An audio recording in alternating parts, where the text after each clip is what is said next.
atmósfera cambiando está. Tu espíritu está aquí. Es evidente tu mover. Tu espíritu está aquí. La atmósfera cambiando está. Tu espíritu está aquí. Es evidente tu mover. Tu espíritu está aquí. Llena este lugar, derramando tu amor me envuelve. He venido por ti a tus brazos de amor, tu amor me envuelve.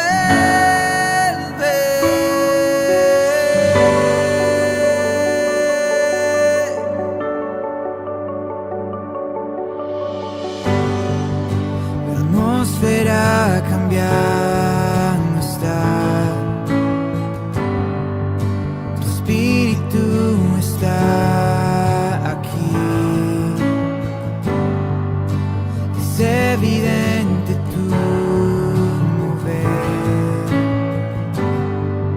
Tu espíritu está aquí. Hey, llenas este lugar, derramando tu amor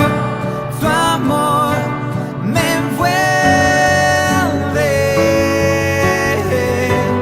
He venido por ti a tus brazos de amor, tu amor me envuelve.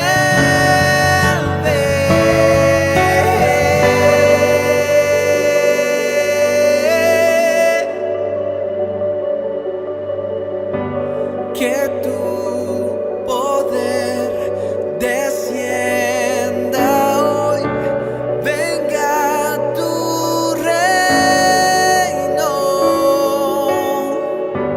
que se haga aquí tu voluntad como en el cielo.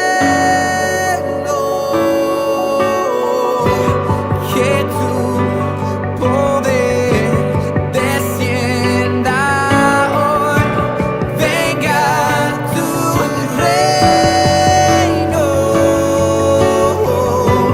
que se haga aquí tu voluntad como en el cielo.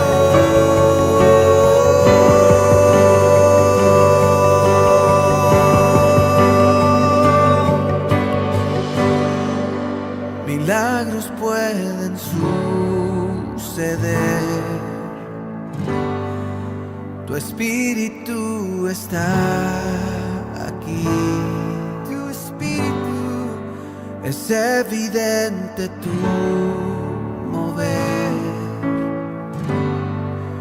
Tu espíritu está aquí.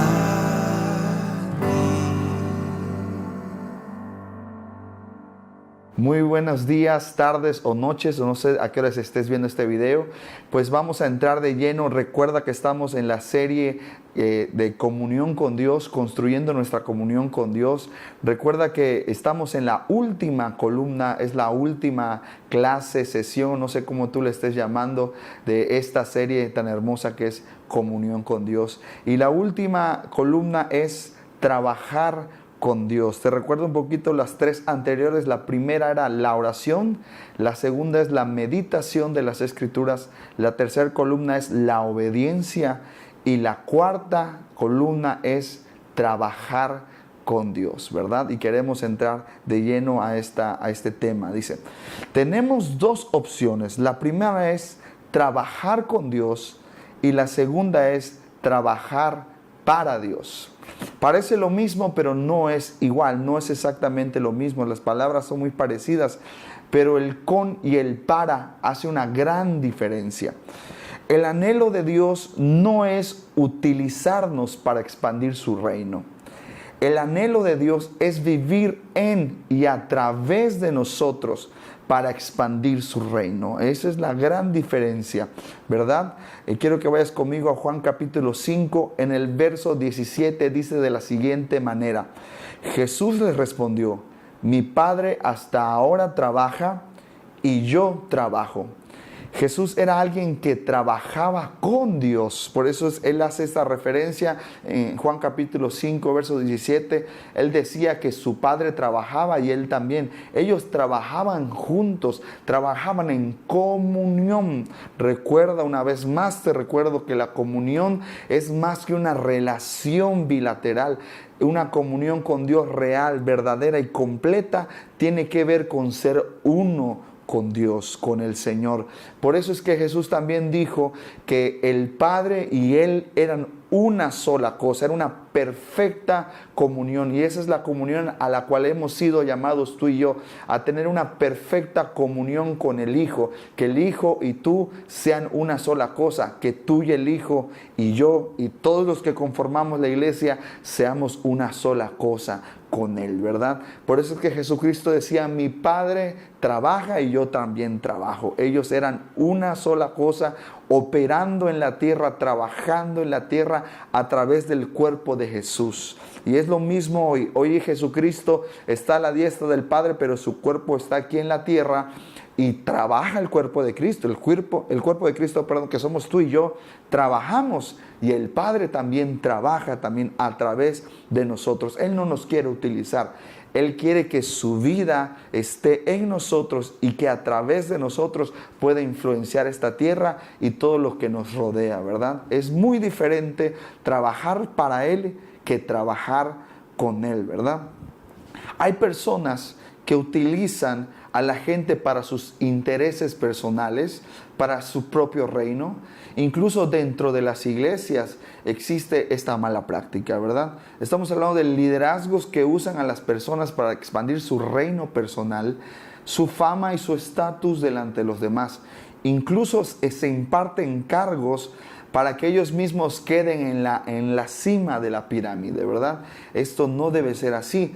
En el reino de Dios no es así. Recuerda que Jesús dijo que en el reino de los hombres, en el reino de la tierra, los reyes se enseñorean de las gentes, de los pueblos, para poder gobernarles y servirse de ellos, ¿verdad? Pero en el reino de Dios dijo él que él no es así. Vamos a Mateo 23, en el verso 11 dice: el mayor de vosotros será vuestro siervo. En una ocasión Jesús escucha a sus discípulos discutiendo por quién sería el mayor.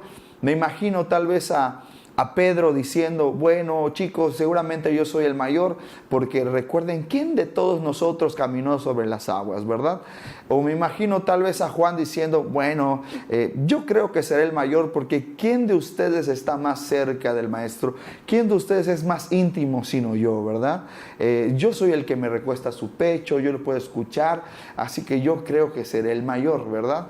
O me imagino a Jacobo diciendo: pues yo soy familia, así que yo debo ser el mayor.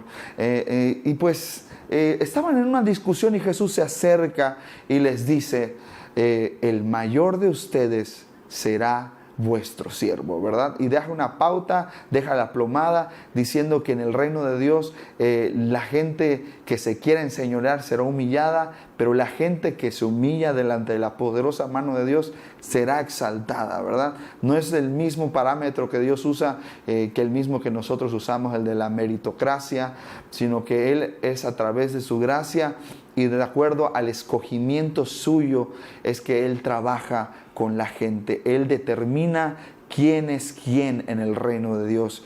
Él les dio a unos cargo de apóstoles, profetas, evangelistas y maestros. Y no es que uno se adjudique el cargo, ¿verdad? Sino es que Dios quien lo establece. Pero ese es otro tema. Vamos a volver al tema. Tenemos un llamado para servir y trabajar en la obra de Dios, ¿verdad? Pero podemos trabajar de esas dos maneras. ¿Trabajar para Dios o trabajar con Dios? Ahora sí, de lleno quisiera entrar a la escritura y quiero que me acompañes tú y tu familia a Ezequiel capítulo 44 y vamos a ver qué es trabajar para Dios. En el verso 10 del capítulo 44 de Ezequiel dice de la siguiente manera: en cuanto a los levitas que se apartaron de mí, cuando Israel se alejó de mí, yéndose en pos de sus ídolos, cargarán con su iniquidad. Pero servirán en mi santuario como porteros a las puertas de la casa, ministrando en ella, y sacrificarán los holocaustos y las víctimas para el pueblo, y estarán delante de él para servirle. No se acercarán a mí para hacerme sacerdotes, ni se acercarán a ninguna de mis cosas santas o santísimas, sino que cargarán con su vergüenza y con las abominaciones que cometieron.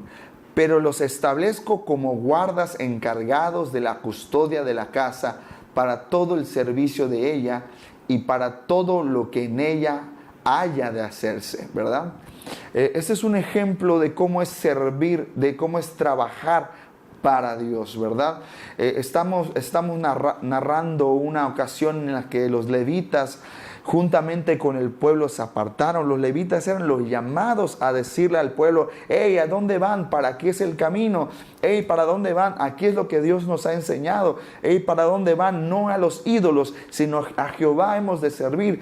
Pero ellos en esta ocasión, ellos se van en pos de los ídolos, juntamente con el pueblo de Israel. Incluso le estaban siendo de sacerdotes a los ídolos que ellos mismos se habían levantado, ¿verdad? Entonces Dios da un dictamen diciéndole: los perdono, está bien, les voy a dar chance de que sigan sirviendo y trabajando para mí en la casa.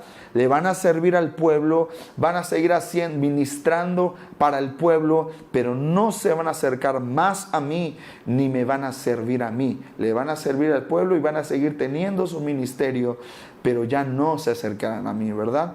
Y vemos 3 puntos, que seguramente hay más, pero yo veo estos 3 importantes. En el primero, estos levitas no dejaron de servir, no dejaron de trabajar y de ministrar después de que se habían alejado del Señor.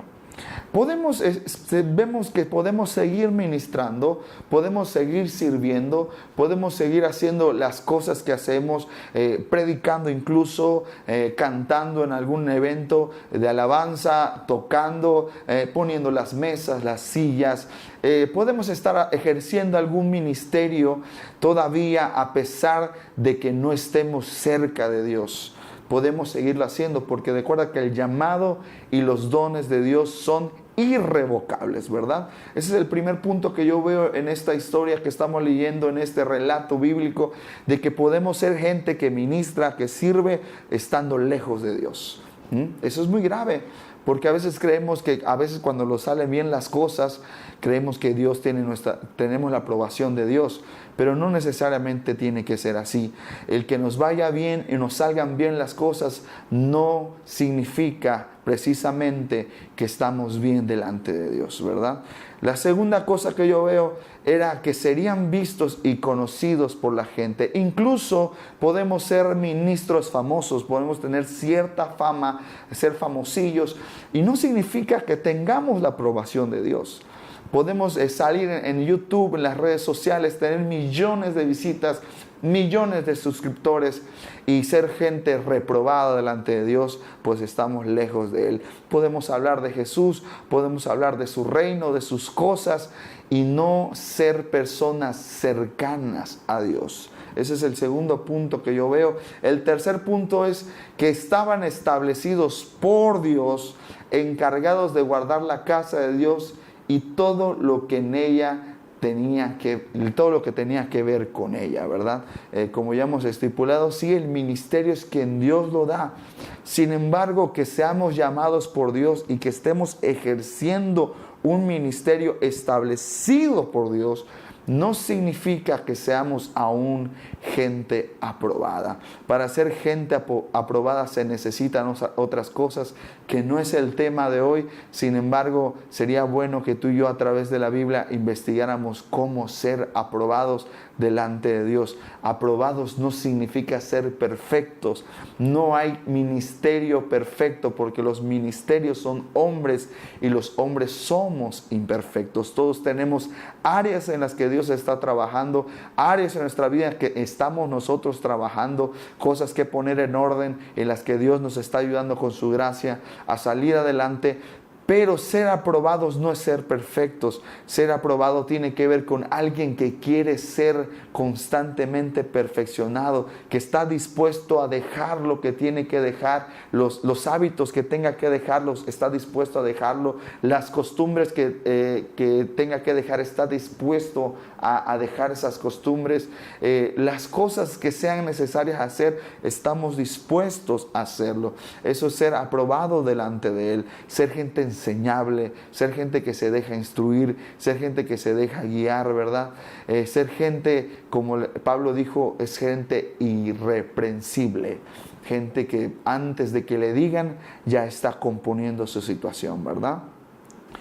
Sin embargo, podemos ser gente establecida por Dios y ser reprobados. Ese es el tercer punto que yo veo, y me temo que hay muchos ministerios que estamos así, muchos ministerios que están ejerciendo su labor ministerial y son reprobados, muchos ministros que no les importa, no les interesa ser gente aprobada delante de Dios. Lo único que les interesa es mantener el estatus, mantener incluso su medio de vida, que es el ministerio, y pues no les importa lo que Dios piense de ellos, ¿verdad? Hay muchos ministerios así, y pues desgraciadamente, como es el ministro, como es el sacerdote, así lo será el resto del pueblo. Y por eso a veces la iglesia no tenemos la influencia necesaria en las naciones, o la iglesia local no tiene la influencia necesaria en la ciudad, porque pues el ministro, el sacerdote, no es íntegro delante de Dios,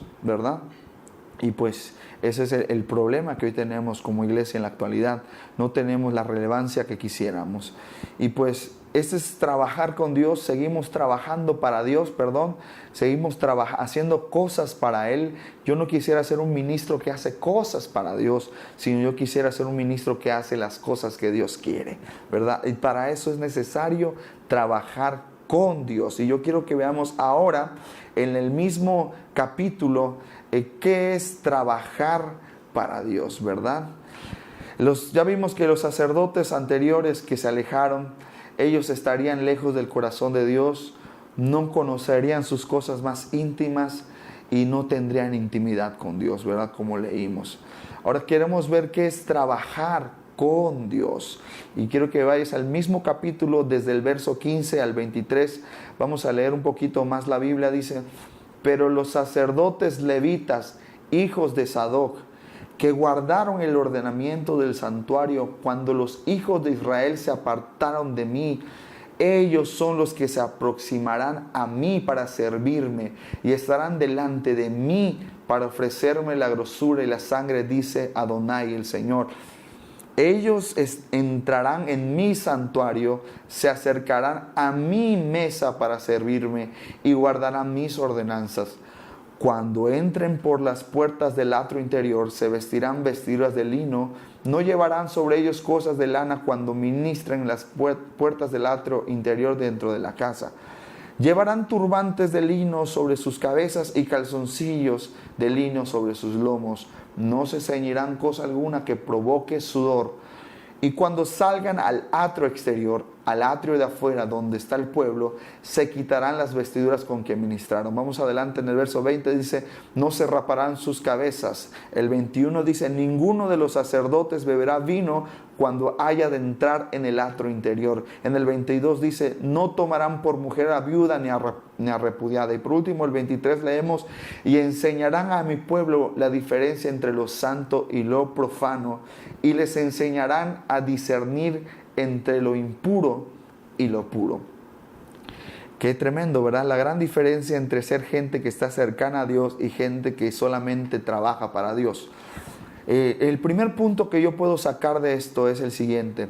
Estos sacerdotes estarían cerca de Dios y escucharían sus órdenes de manera directa. Tendrían intimidad con Dios, ya que en distintas ocasiones se menciona que estarían cerca de Dios. Cerca de mí, les decía el Señor, estarán y servirán cerca de mí, ¿verdad? Serían gente íntima.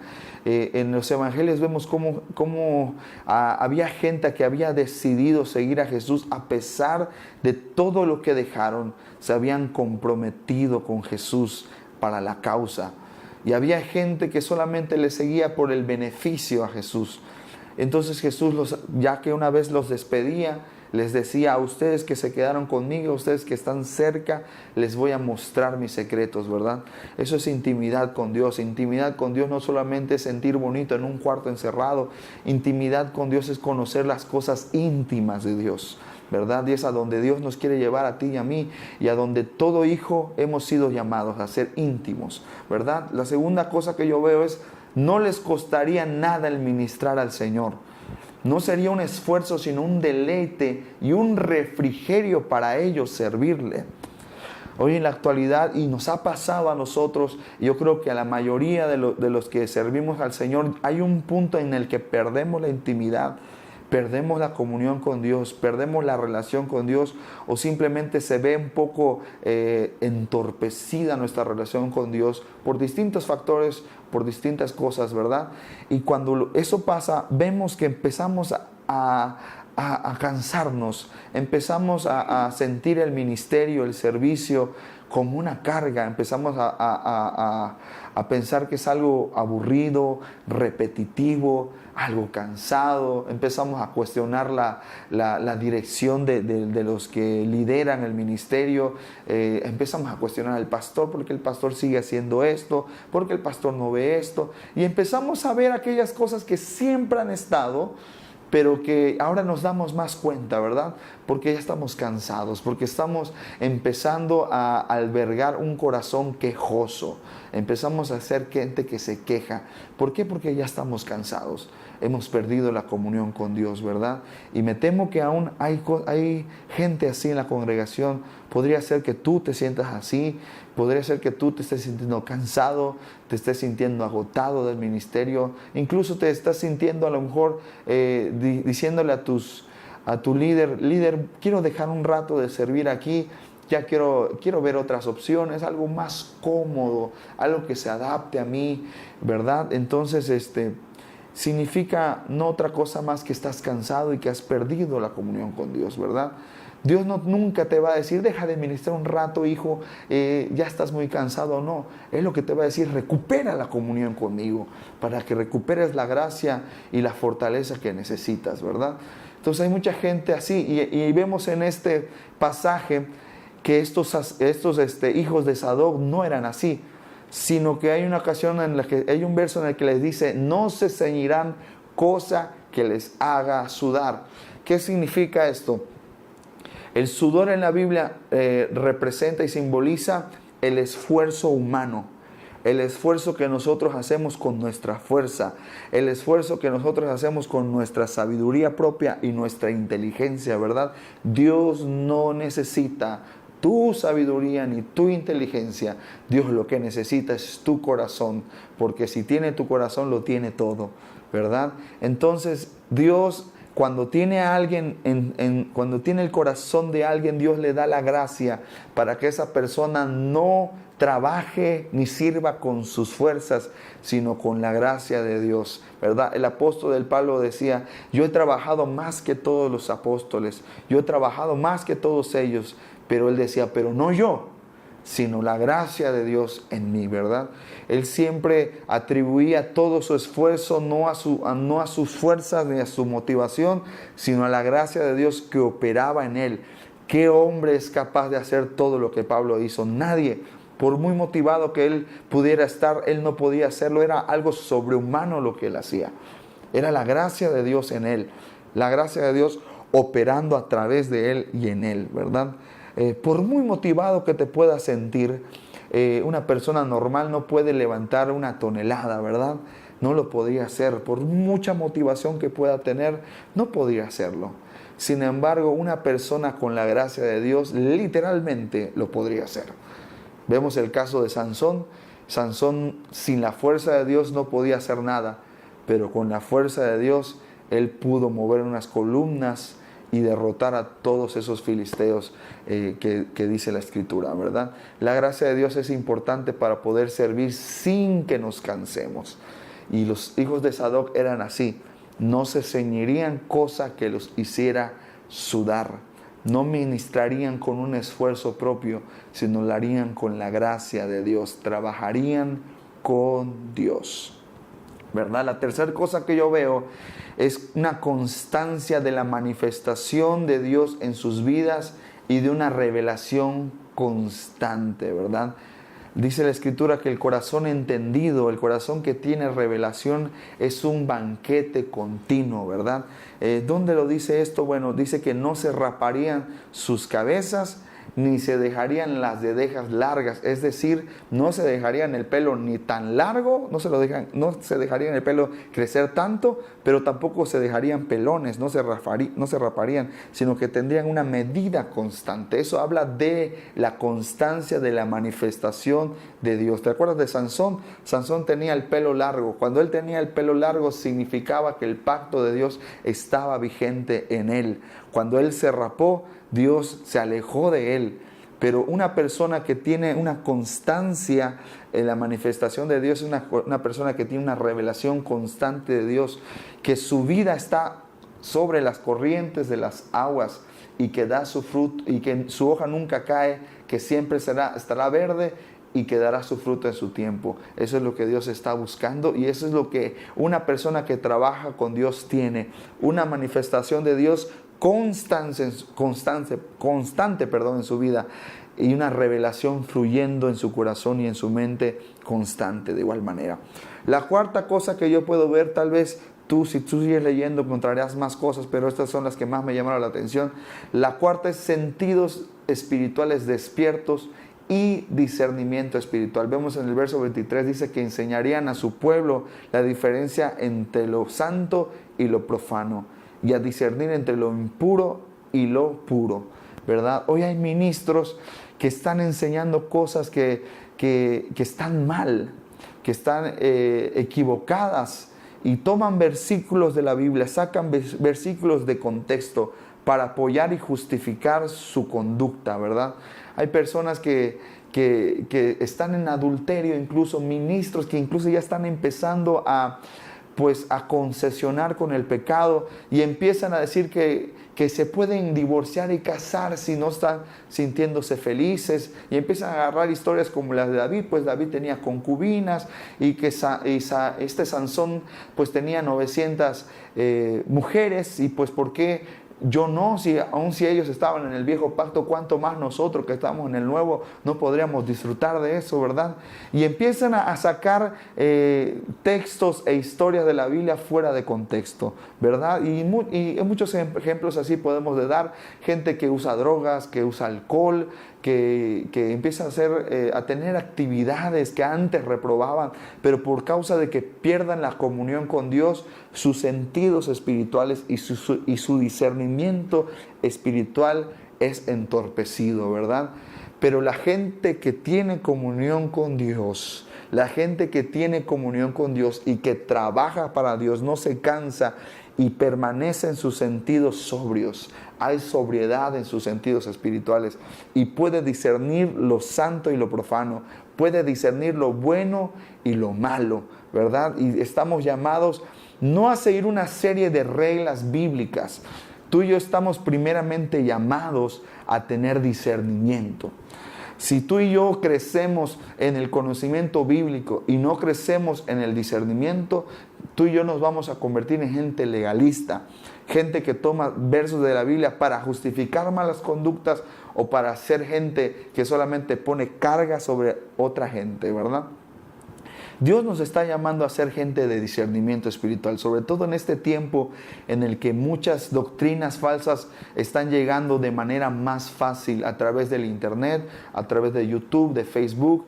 Con tanta facilidad podemos nosotros ir y ver un mensaje de un pastor o de algún maestro, y si no tenemos discernimiento espiritual, fácilmente podremos ser engañados, ¿verdad? Sin embargo, si somos personas que, como estas personas, los hijos de Sadoc, no solamente sabrían qué es lo santo y qué es lo profano, ni qué es lo bueno ni qué es lo malo, sino que podríamos tener la facultad de enseñarle a la iglesia, al pueblo de Dios, entre estas mismas cosas, ¿verdad? Y esto es muy importante en el día de hoy, que si tú eres un ministro que estás escuchando esto, algún líder, bueno, o simplemente un padre de familia, estás llamado a enseñar la palabra de Dios en tu vida. Entonces necesitas tener el discernimiento claro y agudo en tu vida. Y ya para finalizar, vemos a través de esta lectura la diferencia que es trabajar para Dios y trabajar con Dios. Estos levitas se alejaron de Dios, perdieron la comunión con Dios y comenzaron a solamente a servirle al pueblo de Dios, pero ya no tenían comunión con Dios. Sin embargo, los hijos de Sadoc eran personas cercanas, y vemos los beneficios de ser una persona, ahora en el nuevo pacto, no solo cercanos, sino ser uno con Él, ¿verdad? Y ya para terminar, en otras palabras, tendrían la gracia de Dios sobrenatural, tal y como Jesús caminó siendo uno con el Padre bajo la unción del Espíritu Santo. La iglesia hoy en muchas ocasiones está trabajando para Dios, pero no está trabajando con Dios. Y es nuestra oración que tú y yo podamos hacerlo, trabajar con Él siendo uno con Él. Yo quiero terminar con esta frase. Dios nos da suficiente gracia para enfrentar lo que sea. Si hay un gigante delante de ti, Dios te dará la gracia para enfrentar ese gigante. De acuerdo del tamaño del gigante, así será el tamaño de la gracia que Dios te dará. Dios te dará la gracia para cruzar la tormenta que estés pasando. Dios te dará la fe para creer que pasarás al otro lado. De acuerdo al tamaño de la tormenta, será el tamaño de la gracia, de la fe que Dios te dará.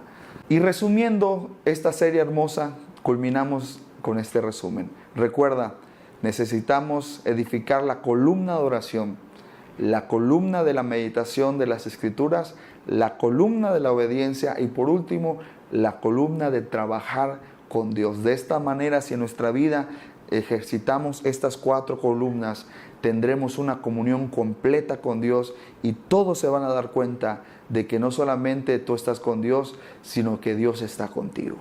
Que Dios te bendiga. Vamos ahora a interceder por lo siguiente.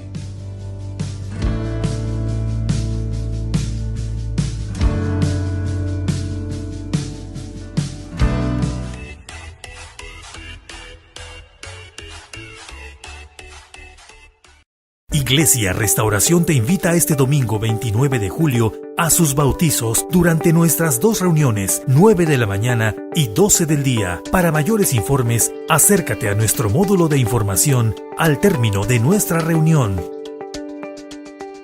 Iglesia Restauración te invita a su segunda semana de evangelismo, del 30 de julio al 4 de agosto. Tu participación es muy importante, así que prepárate, intégrate y participa. Semana de evangelismo, del 30 de julio al 4 de agosto.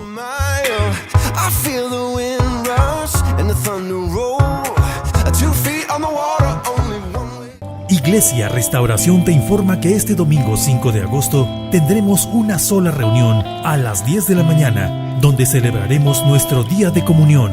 Prepárate con toda tu familia.